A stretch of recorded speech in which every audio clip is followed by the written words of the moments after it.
All right, we are back with another podcast. This might be our third attempt at taping this, but I'm Sam. This is Matt.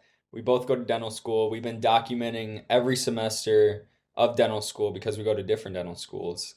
Matt, you go to Detroit Mercy. repping the 303, Rep 313. 313. 313. UNM, and I go Yep. to East Carolina School of Dental Medicine. We like to catch up after every semester, and this is an exceptionally important catch up because we are officially done with 1 year of dental school.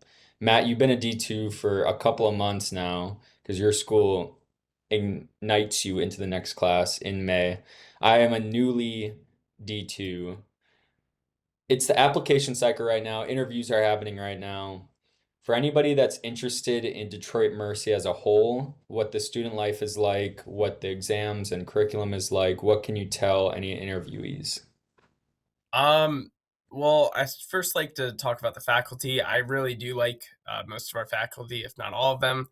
A lot of them do like to joke around and have fun, but at the end of the day, they are there to teach, and we have an obligation to learn what they teach. So, first year, almost pretty much every school or everyone that I've talked to at any different school, it's biomedical sciences. So you're learning cardiology, re- respir- the respiratory systems, all the systems is what you're learning your first year, as well as a couple other classes such as like indirect restorative, direct restorative, which is just talking about crowns or materials that you're going to use. Um, and as well as radiology and some other classes, an ethics class that we have all 4 years, and some farm. Um, It is probably very different than Sam's, and we can talk about the testing if you want right now, or it's up Yeah. to you. How do you want to run this? Yeah, one of the biggest differences we have, D1 is didactic heavy. It's not like the rest of dental school where you're in clinic, where you're in sim lab, a lot of D2 year.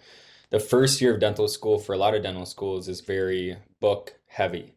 And a difference in our dental schools is that yours is set up traditionally like college where it's midterms and finals. And for me, it's Yes. more of like consistent one test every week, but no finals.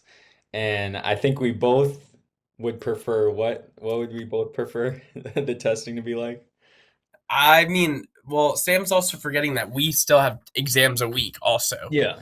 Yeah. but we also have finals and midterms. So Yeah. I would probably rather not have the finals and midterms if I'm being honest with everyone out there. But not to discourage everyone to not go to Detroit Mercy. Yeah.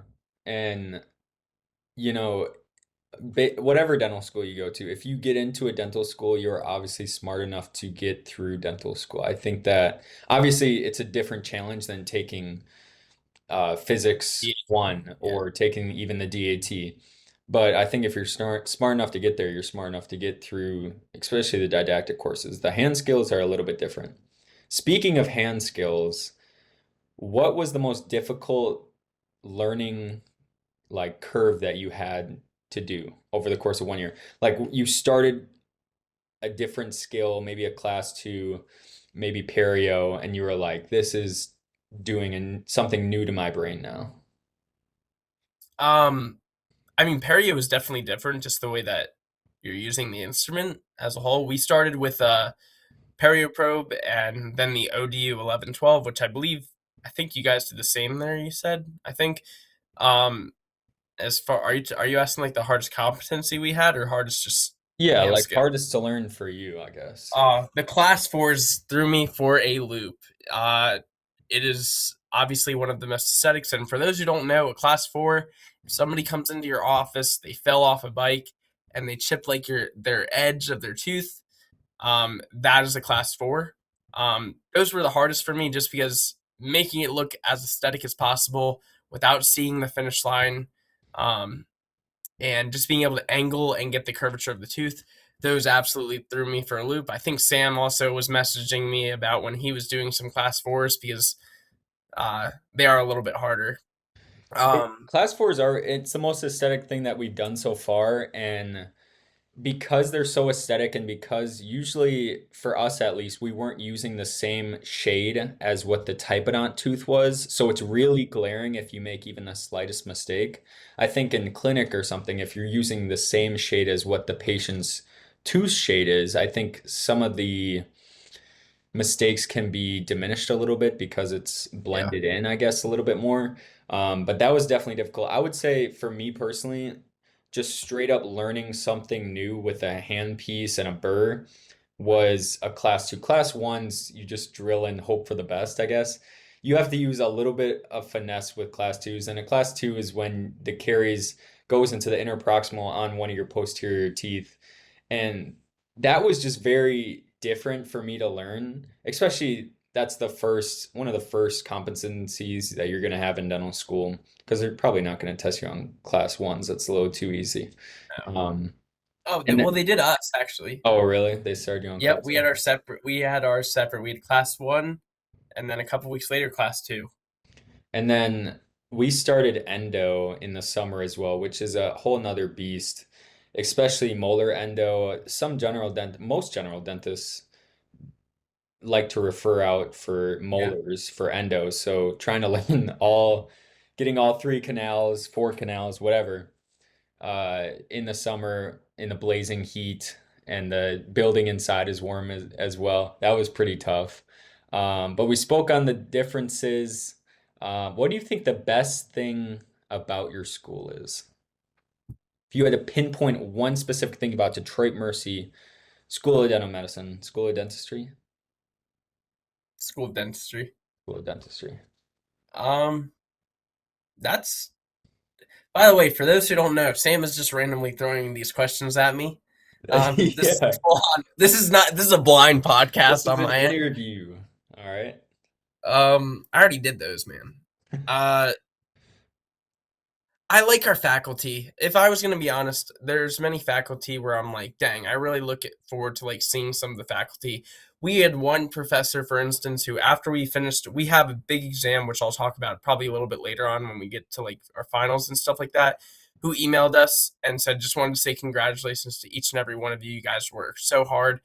And, when you're away from home or even if you go into school, a lot of these faculty sometimes take on somewhat of a parental figure where like they're showing you the ropes as well as you're constantly with them so they get to know you and you get to know them, and just knowing that there's some faculty that like have my back and have my peers backs as well.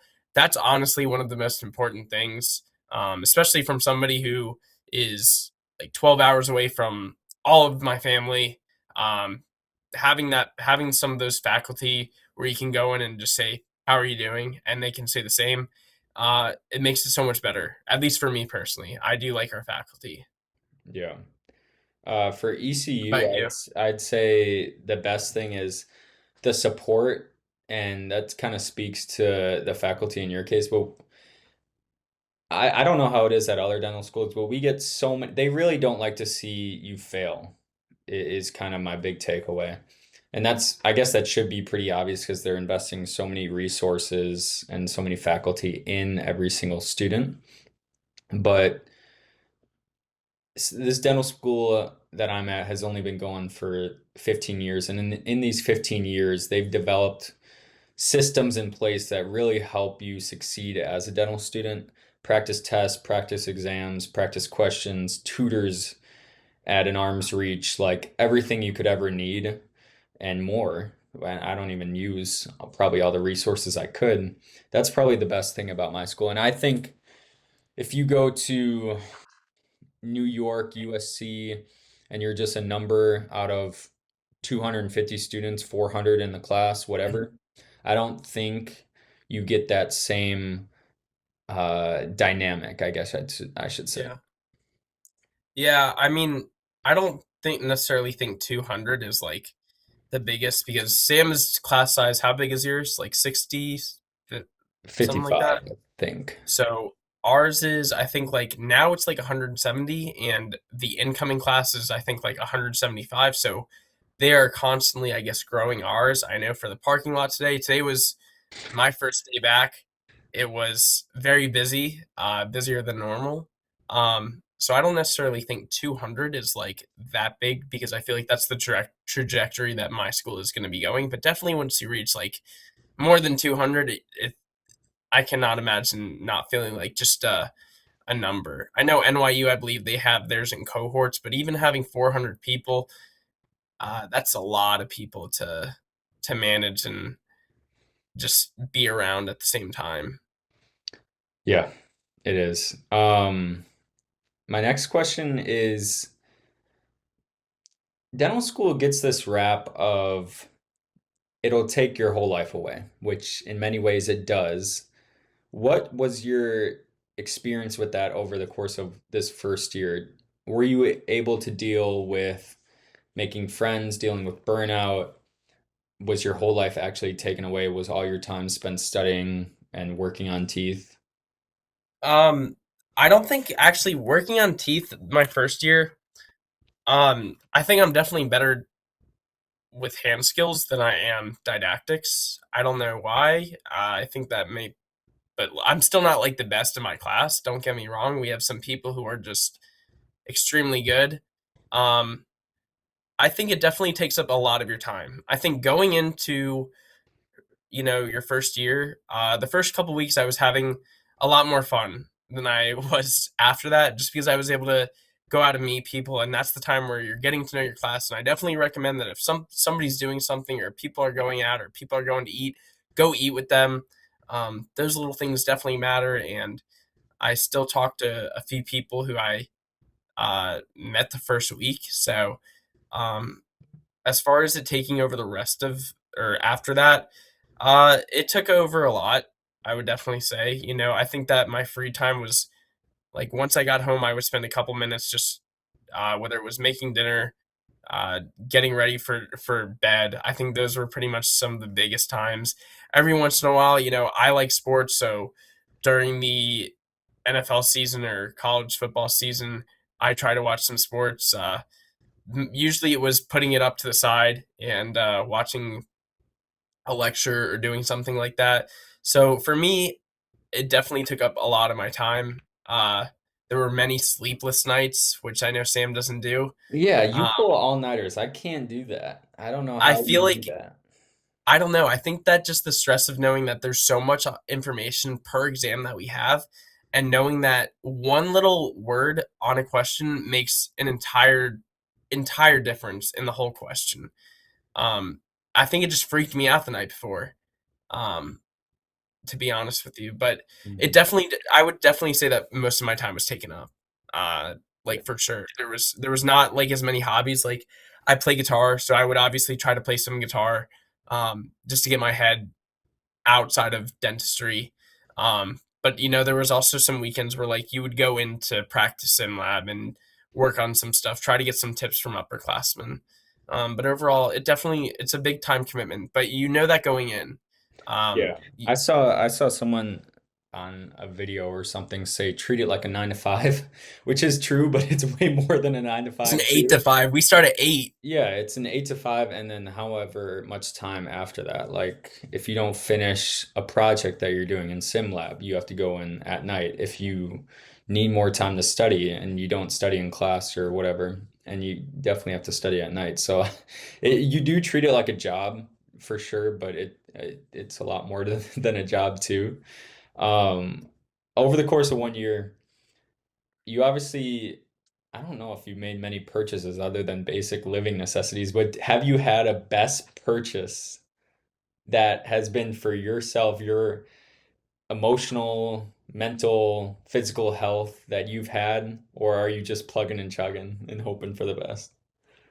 I mean, like I don't think I didn't make any big purchases. Sam's different. Sam is different over here. It's as simple as like an Anki remote. I thought an Anki remote would change my life, Okay, and it did for like a month, and then I was yeah. like, do I really need an Anki remote?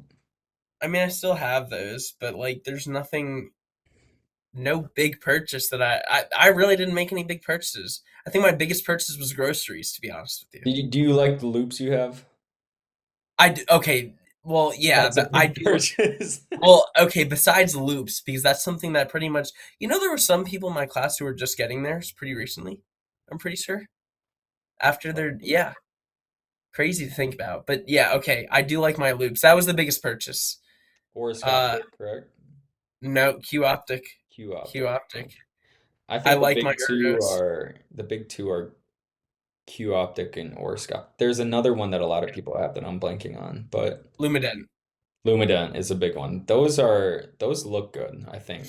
Like they have really good lenses in my opinion and frames. But moving on, past aesthetics. Um I'm gonna give you, I don't prep you that much for these. He doesn't prep me at all, actually. Um I'm gonna ask you, if you were a dental school interviewer and you had to interview someone and ask them difficult questions, what questions would you give them? And if you don't have any questions off the bat, it's good because I made my own. And these are the questions I would ask if I was a dental school interviewer. Do you want to hear mine first? Yeah, I'd actually really like to hear yours, All Sam. right. I could judge him too. You can judge them all you want. I know they're the best. So there's a couple things I want to know if I'm a dental school interviewer. One of them is, how do they handle stress? You're not going to pass everything in dental school. It's just, you're going to fail something. If you don't fail something, God bless you. I wish I had your skills. I wish I had your smarts. You're probably going to fail something. And it's what happens when you get knocked down is the most common saying. So I want to know their demeanor when they get stressed out. So what I would do, I would start a mini fire in the dental school interview room. Do you understand what I'm I saying? know what you're saying. I think this is absolutely ridiculous, and I I would think you'd get start a sent mini out very fire, quickly. nothing crazy. I'm lighting a piece of paper on fire behind my desk. They have no idea. They're freaked out of their mind about this dental school interview. And they're like, "Oh my God, a fire." How are you going to react when you are in the most nervous situation in your life and something wrong happens? What are you going to do about it? I mean, I feel like I'm not gonna lie. I feel like I would probably look at the interviewer and be like, "There is a fire. Like, where's your fire extinguisher?" I don't think that. What do you expect them to do? Stick their foot in there, and start stomping it, Sam? Yes, get up out of your chair, You're nuts. Do you know, take action and stomp out that fire yourself. If I'm Sam? I a would look at them and be like, "There is a fire. Like, we need to evacuate, or you need to get a I'm not fire causing a forest fire here. There's one piece of It, paper that's going to be you on never fire. know. You never know. So This that's sounds my like first the thing. Office. This is like the Office episode where one I can't remember who sets the fire, but Michael, they said, obviously, yeah, or probably. Dwight. No, I One of think it the was Dwight. I don't Dwight. remember. That's So what that's this my sounds like. first one. It ended up to be a stupid idea for them, by the way. I just want you to know. Like Yeah. the So that's my first one. I want to see how they react to that. Okay. The next thing I want them to do is, how are they going to react when they get their first big paycheck, right? When people I win know the lot, yours. when people win the lottery, what do? They blow it all off. A lot of them go broke. A lot of them stay rich, whatever. So I would ask them, you won the lottery tomorrow and you don't get to donate it. You don't get to cop out and give it to friends. What are you going to do with the money? So let's say you were the interviewee. What would you do with the money? Are you asking me? Yes, you're the interviewee. Um, personally, There's no wrong answers here. well, I'm not the spending type. Like that. Just You I'm have to not. spend it. You can't save, you can't You donate, you can't can't. save it. No. I'm going into real estate, man. I'm going full. Like I'm going real estate. I'm gonna do some investments. Which real estate is an investment, by the way. Yeah, So I'm no doing some shit. real estate investments. I'm gonna do some investments when it comes to the stock market. I'm gonna probably get a car. I don't know, stuff like that. But a lot of it would be investments for the future. I uh, There's I no would wrong rather. answer to this question. No, that's my answer. I'm investing it for my future, 100%. And I think a good way to to potentially weed out an interviewee is if they come up with some BS, I'm gonna try to look good. like figure out a back door to donate it, whatever. I'm telling you, you can't donate it, right?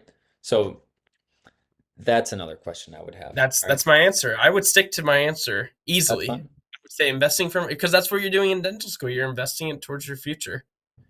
Correct. I know it's correct, Sam. I think I was asked this in, What would you do with your money, Sam? Well, hold on. Let's pause and see the difference. What would you do with your money? I mean, there's only so many things you can do with money. Trips, There's you car, can buy a lot of things with money, Sam. house, whatever the wife wants, whatever. Um, a question I think I was asked in one of my interviewers or one of my interviews, but I'm gonna bring it up now because I thought of it.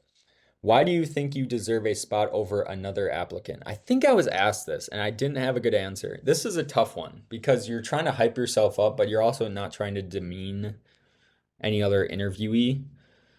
How would you answer this? Why? Why I would be better? Yeah, Uh, than another applicant. I would say communication. I think that I feel like I have the ability to talk to different people. We've talked about this. I'm redoing another answer right now, but I would say that I have a very good communicable skills. I am able to talk to anybody. I am not scared of talking to anybody, whether it's a professional or a friend. I'm able to speak my mind while also maintaining professionalism and understanding between whoever I'm talking to.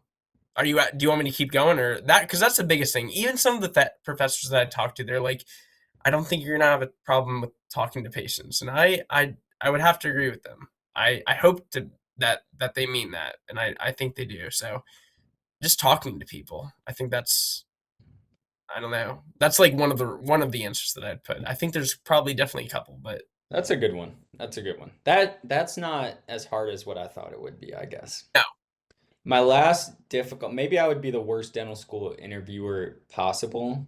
I really think the fire one is a good idea, though. I want to make that clear. I think that you're gonna get fired very quickly or kicked out. But Or you plant a spider in the room. Sam, The you're spider lands on their head. How do they react? Basically, all I'm trying to do is how do they react in a difficult situation? I would hate if this happened to me. I'm gonna be honest. Anyways, last question on my dental school interview. Difficult questions. This one that just makes me laugh. yeah, it's gonna be stupid. What's your favorite thing about your letter of recommendation? Whoever your letter, because there's a lot of bullshit letter recommenders. Do you know what I'm talking about? You had a Yeah, professor for one semester, you barely know them. Luckily, they agree to give you a letter of recommendation. So in this case, I would know if they're BSing with me. Does that make sense? yeah. That's a pretty good question, right? I mean, it's fair, but You like, can you a smart person could probably come up with some generic things about how they taught in an interesting way. You know what I mean? So it's not foolproof, but have you thought about any difficult yeah, interview I questions? got some. What do you got? I got some. So one of the ones that I would do, and I feel like this is very basic, but it's definitely one that I would want to see if it changed throughout somebody's interview or whether or not they'd been interviewed multiple times. There, it would be what made you choose dentistry over all the other healthcare careers or careers that exhibit the same properties. Why dentistry? And this gives an opportunity for them to showcase whether it was an emotional tie, a physical tie. Don't yawn. I'm not boring you. Don't You yawn. are boring me, bro. Because that's the Listen, same okay. question as why dentistry in theory. Because it's very important. Some It people is could be important. like, it like is it for me it was the hand skills. I would rather be able to use my hands and also talk to people. For some people it's just the art. I am not a big art guy per se. So I think that really gives an in-depth or I guess some way to identify because some people have emotional stories that they can share. It gives different opportunities. I think that there's a couple questions that I would ask. It would be, what do you think is going to be the most challenging part of dental school? Because I think for some people, moving away from home, that could be one of the an answer. It could be, the didactic skills. It could be the hand skills. I think that that's a way to gauge what they think is actually truly going to be hard for them. And if they are accepted, you can always go back and say, were you right? Yeah. And be like, I feel like that's a I would go with the standard questions, but it would be You'd standard be a questions very run-of-the-mill interviewer. Like these are because you pretty know good something, questions. I feel like you know how many schools do that and it works. I was asked the same question multiple times at one school. Yeah, And you know something, I was fine with it because I was ready to answer it. I think that the biggest misconception is that you don't want to go in there sounding like a robot, like you rewrote the for story sure. every single time because that gets boring. And I feel like the questions that I would be asking are a way to tell how rehearsed were you because I don't want them to be rehearsed. I want them to be able to think of something. So another question that I would ask, let's say, is uh, what challenges have occurred in your life and how have they left a lasting impact? Because not everyone has the same challenges in life, and it gives the student or the interviewee an opportunity to showcase if it was an emotional challenge, if it was school, if it was moving. It doesn't matter what it is, but how did you deal with What it? if they had no challenges? That's not possible because everyone has a challenge in their life, Sam. Yeah, that's true. Their challenge could honestly be my biggest challenge right now is trying to get into a school. And that is a completely fair fact. You know, getting into school is not very easy, but it's something where they can demonstrate a different saying. I know I was asked like in an interview about a very difficult situation that we had gone through, and we had to answer it one by one in a group. And the answers that people said were very different and stuff that I've never experienced or would never even think of. Hmm. Um, I don't know. I would also I don't know. That's I think three questions, but there's so many others that I think I would ask No, those are good. how would a professor describe you? If I were to call up your professor right now and say, "What do you think about such and such?" What would they say? Because it could be somebody who they didn't write a letter of recommendation for, or it could be. But there's different levels. Like there were some professors that I had write a letter of recommendation that I was closer with, that I talked to more often about different things. So it just I don't know. There's different levels. Are they hardworking? Do they study? Do they show up to class on time every time on time? I think that those would just be a couple questions that I would ask. I think Sam's very thoroughly impressed with me being able to do this also. On the spot. Sounds No like no Chat GPT to it me. might be a tiny bit, but No, I'm just kidding. Those are good questions though. And I think I was asked how someone would we were describe me asked like all a of those questions that we asked each other. yeah, 100%. yeah, 100%. for sure. Looking forward to the D2 year. You've been in a couple months. Are you looking forward to anything over the course of this next year, or are you dreading another year of dental school? Well, I'm not going to lie. Uh next summer we get our white coats. So I'm not looking forward to the work that's going to be put in this year by any means. I know that the classes, for us personally at Detroit Mercy, we are kind of told that this is the hardest year for us, which is the case for a couple dental schools from people that I believe I've talked to. Um, and so I'm looking forward to getting this year done, Sam. Actually, every year, but you know, Yeah.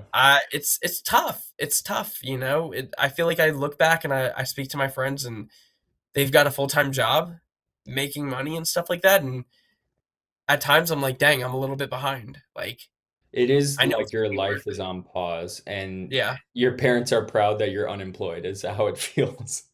It's really weird feeling because It is I weird. don't think if you asked me in 5 years if I was unemployed, my parents would not be very happy. Exactly. But for the moment being, they're very proud of me. It's a great feeling, but The next time we do this podcast, I won't have my white coat, but I'll be close. You get your white coat in the summer. I get mine in February, I believe. Do it's you earlier than know I do you know when you start clinic third year? The do. summer I program? believe it's in May. May of your third year? No, May of like 2027. Yeah. So Yeah. yeah, I guess our third year. It's our third Starting year, I third believe. year. So Yeah. I am very excited, but there's still so much to learn. I know this year I've seen the current D3s. There's some dentures coming. We're gonna learn about that and stuff. So I'm Removable looking forward cross, to yeah. using our articulator. Yeah. Do you want to make any GPA predictions? The thing is, I thought at least that would matter so much when we did a podcast a year ago, over a year ago now, and I thought GPA would matter a lot more than it does. And if you want to go into a specialty, sure, it matters. To me, I'm just wanting to get by. That is my goal right now. And if I get a high GPA in the process, great. But I don't care what my GPA is as long as I'm passing. I don't know if you're the same way. No, I'm definitely the same way. We had the opportunity at my school to get our class rank, and I declined. I What? was like, yeah, I would What do you decline. I was mean? like, we have 170 students. I know roughly where I stand. That's And fair. I'm okay with that at this point. I'm very content. We have some geniuses in my What if class. you're number one and you don't even know? Sam, I have a better shot of I have a better shot of pretty much anything. Of winning the Okay. lottery tonight. All right. I'm okay with that. I'm okay Um, with do you think anything is going to completely change about us in the next 6 months when we meet again? I hopefully we'll both be done with half a year of it won't be it'll be 4 months, Sam. It'll be 4 months.4 months. December or January. January, I think actually. Yeah. All right. No, I don't think Something like that. Something like that. yeah. To the two January. people who are still watching after this long, thank you. And the magic word is pineapple. If you comment pineapple, we'll know if you stayed this long. All right. I'm All right. gonna make a comment saying pineapple. All right. Thanks, Matt, my unpaid intern. Yep. Yes, sir. See you in four Good months. seeing you. Bye.